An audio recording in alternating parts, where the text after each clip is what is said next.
Right. So we're talking about what is known as a drug-receptor interaction. Drug-receptor interaction.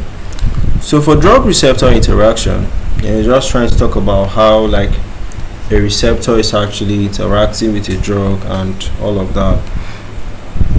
So we said that it refers to the binding of a drug to a specific receptor in the body.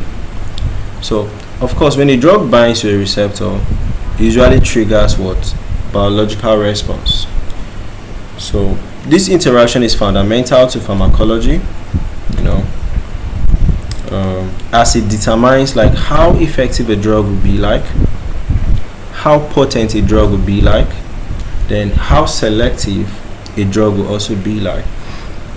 So for the different aspects of drug receptor interaction that you're looking at is if you're talking about affinity, you are talking about the strength of the drug to bind it to the receptor, like how strong can the drug actually bind to the receptor.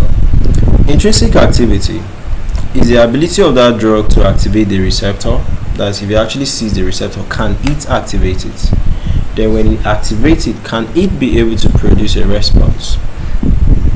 So if you're talking about agonists and antagonists, agonists, they activate the receptors, mimicking natural substances, Antagonists, they rather block the receptors, so they prevent activation, Selectivity, so some drugs target specific receptors while others affect multiple receptor types.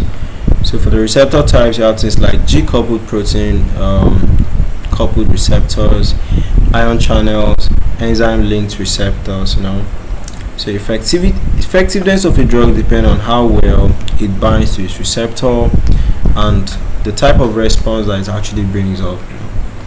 So that's just it. We're talking about drug receptor interaction.